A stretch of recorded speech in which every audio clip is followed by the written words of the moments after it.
Bienvenue. On s'est tous déjà posé la question, n'est-ce pas?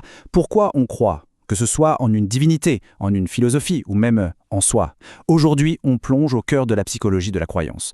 En s'appuyant sur l'essai psychodynamique de la foi et dérives du pouvoir, on va explorer comment ce besoin fondamental de donner un sens à notre vie peut nous embarquer sur des chemins parfois surprenants. Alors commençons par la question base, la plus essentielle de toutes. Pourquoi est-ce qu'on croit? C'est une interrogation qui touche tout le monde, qui est vraiment au centre de l'expérience humaine. Et la réponse, comme on va le voir, est intimement liée à notre besoin vital de trouver un sens à ce qui nous arrive. Ok, première étape de notre parcours, la quête de sens. Pour bien saisir pourquoi on adopte des systèmes de croyance, il faut d'abord jeter un œil aux angoisses profondes qui nous habitent en tant qu'être humain. Des penseurs comme Irvin Yalom nous disent que notre quête de sens, c'est en fait une réponse directe à des angoisses universelles. La peur de la mort, bien sûr, ce sentiment d'être fondamentalement seul face à l'univers, la culpabilité, et puis cette impression que la vie est parfois complètement chaotique, aléatoire. Face à ça, on a un besoin quasi désespéré de trouver un peu de cohérence. Et c'est là, justement, que la croyance entre en jeu. On peut la voir comme une sorte de boussole psychologique. Elle nous donne une histoire, un cadre pour essayer d'organiser le chaos de l'existence. C'est une façon de reprendre un peu de contrôle, au moins symboliquement, sur un monde qui sinon semblerait totalement imprévisible. Alors, voilà notre feuille de route pour cette analyse. On va commencer par la quête de sens, puis on fera bien la différence entre foi et spiritualité. Ensuite, on plongera dans la psychologie du dogme, on explorera la voie spirituelle et on terminera en essayant d'imaginer ce que serait une croyance plus mature. Bon, face à cette incertitude fondamentale de la vie, comment est-ce qu'on réagit? C'est un peu comme arriver à une bifurcation. Deux grandes voies psychologiques s'offrent à nous pour tenter de donner un sens au monde. Allons voir ça de plus près. Et ces deux chemins, ils sont vraiment très différents. D'un côté, il y a la foi dogmatique, bien structurée, institutionnelle, elle donne des réponses claires, un cadre, un sentiment d'appartenance. C'est un peu le château fort. Et de l'autre côté, la spiritualité. C'est une quête beaucoup plus personnelle, intérieure, qui accepte le doute, l'ambiguïté, et qui préfère les questions aux réponses toutes faites. C'est le chemin si nul. Allez, explorons cette première voie, celle de la forteresse du dogme.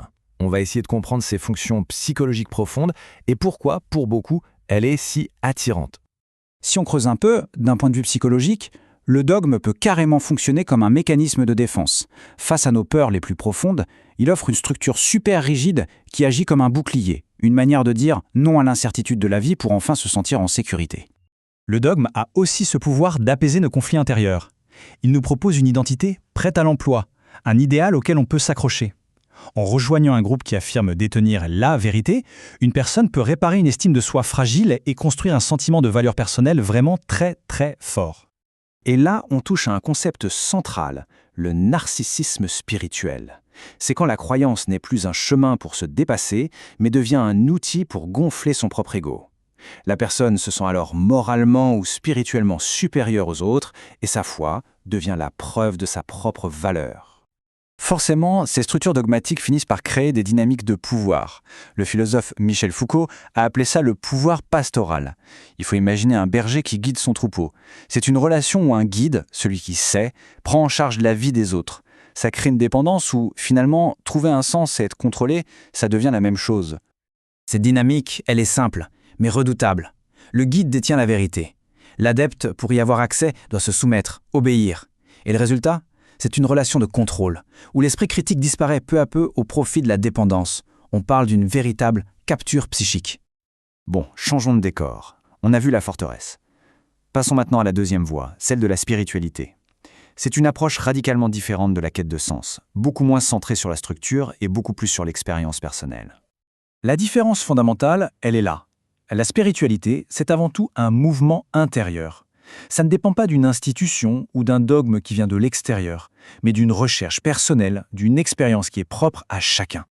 À l'opposé du dogme, qui fuit l'incertitude à tout prix, la spiritualité, elle, l'embrasse. C'est un vrai travail psychique. Ça veut dire être capable de tolérer l'ambiguïté, d'accepter sa propre vulnérabilité, non pas comme une faiblesse, mais plutôt comme le point de départ d'une véritable croissance.